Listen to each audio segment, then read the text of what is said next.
Bismillahirrahmanirrahim. Assalamualaikum warahmatullahi wabarakatuh. Bapak-bapak, ibu-ibu, mas-mas, mbak-mbak, khususnya adik-adikku sekalian yang dirahmati Allah. Kembali di IIP Channel bersama saya, IIP Wijayanto. Kali ini kita akan mengupas topik agar mantan menerimamu kembali dengan bahagia, ya.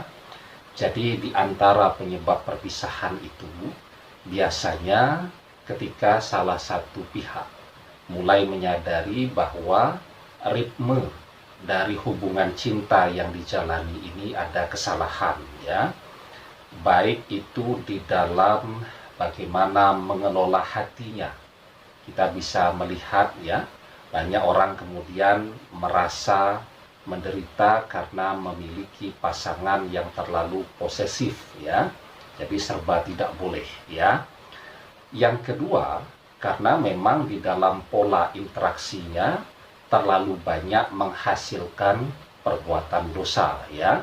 Nah, maka ketika salah satu pihak mulai menyadari, ya, karena biar bagaimanapun, ya, manusia itu ketika setiap hari dia berlumuran dengan perbuatan dosa, maka hati kecilnya akan merasa bersalah, ya, merasa tidak nyaman dan kangen kapan bisa kembali seperti dulu pada saat masih menjadi seorang anak-anak atau remaja yang baik-baik saja, ya. Nah, maka pada saat ada yang mulai merasakan ini sebuah kesalahan yang tidak boleh diteruskan, bisa saja dia kemudian bertobat dan berhijrah, ya. Berhijrah itu apa? Ya, berubah dari satu keadaan yang belum baik menuju keadaan yang lebih baik, dari satu lingkungan pergaulan yang kurang baik menuju lingkungan pergaulan yang lebih baik, ya. Misal kalau dia seorang wanita, dari memakai pakaian yang auratnya masih kelihatan, ketika dia berhijrah, dia berubah menggunakan hijab yang auratnya sudah tertutupi semua, ya. Nah, maka ketika salah satu pihak sudah berhijrah, secara otomatis kalau berada di dalam konteks relasi yang bernama pacaran, dia akan memutuskan hubungan itu, ya, dan memilih untuk sendirian atau kemudian menikah, ya. Nah, jika yang bersangkutan setelah dia berhijrah, sementara usianya memang sebenarnya usia yang sudah memadai untuk menikah, ya, dari aspek pendidikan juga sudah oke, karena mungkin kuliahnya juga sudah selesai, ya, dan sudah punya pekerjaan, artinya sedikit-sedikit sudah bisa mandiri lah, ya.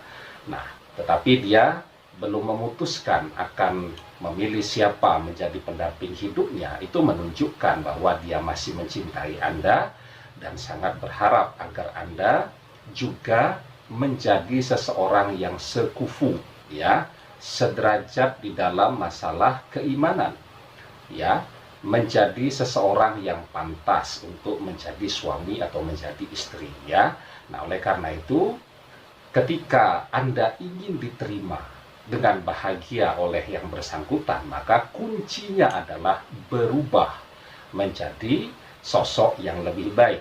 Nah, ada beberapa hal yang perlu diperhatikan ketika melakukan perubahan tadi yang dijadikan sebagai tujuan agar segala sesuatunya menjadi terukur, ya. Jadi di dalam surat Al-Mu'minun ayat yang pertama sampai ke-11 itu ada beberapa indikator, ya, yang harus kita implementasikan di dalam kehidupan kita dalam rangka berubah menjadi orang yang lebih baik, ya. Qad aflahal mu'minun, sungguh orang mukmin itu adalah orang-orang yang beruntung, ya. Nah, jadi yang pertama yang perlu dilakukan adalah allazina hum fi sholatihim khashi'un, ya, yakni mereka yang sholatnya khusyuk. Artinya apa? Artinya kalau sekarang dalam keadaan belum sholat, ya segeralah belajar sholat, ya. Kalau kemudian sholatnya belum genap fardu 5 waktu, maka sekarang harus genap ya, harus jumlahnya cukup. Sholat wajibnya 5 waktu. Kalau sudah sholatnya 5 waktu, belajar untuk mengerjakan sholat yang khusyuk. Karena orang-orang yang sholatnya khusyuk, insya Allah tercegah dari perbuatan yang fasik dan mungkar. Kemudian yang kedua yang perlu dilakukan, wallazinahum anil laghwi mu'ridun, bisa meninggalkan perbuatan yang sia-sia. Ya, apa contoh perbuatan yang sia-sia? Ya salah satunya pacaran itu. Maka orang mukmin yang beruntung itu bisa meninggalkan perbuatan yang sia-sia. Ya, diberikan kesempatan oleh orang tua untuk kuliah, ya digunakan untuk kuliah. Jangan cuma untuk happy-happy, jalan-jalan dengan teman-teman ya, dan seterusnya. Maka itu bukan orang-orang yang beruntung. Orang yang beruntung, cara dia bersyukur adalah memanfaatkan setiap kesempatan yang diberikan kepadanya untuk menjadi lebih baik ya. Kemudian yang ketiga ya, walladzina hum lidzakati fa'ilun, orang-orang yang selalu membayarkan zakat. Artinya apa? Artinya kalau memang sudah memungkinkan, belajar bekerja, karena dengan bekerja orang bisa membayar zakat. Dengan bekerja orang memiliki kemampuan untuk menafkahi keluarganya. Dengan bekerja orang betul-betul siap ya untuk menyelenggarakan dan menjalankan rumah tangga sebagai sebuah keluarga ya. Nah, kemudian yang keempat, walladzina hum li furujihim hafizun ya, yakni orang-orang yang bisa menjaga kemaluannya ya. Artinya apa? Artinya memang perbuatan-perbuatan yang menjurus kepada perbuatan dosa, perbuatan takrub zina, mendekati perzinahan, semuanya harus ditinggalkan ya. Misal pacaran tadi ya, aktivitas pergaulan yang tidak memperhatikan rambu-rambu, batasan-batasan ya antara laki-laki dan perempuan ya. Jadi itu juga harus sudah ditinggalkan semua ya. Nah, kemudian yang kelima, walladzina hum li amanatihim wa ahdihim ra'un ya.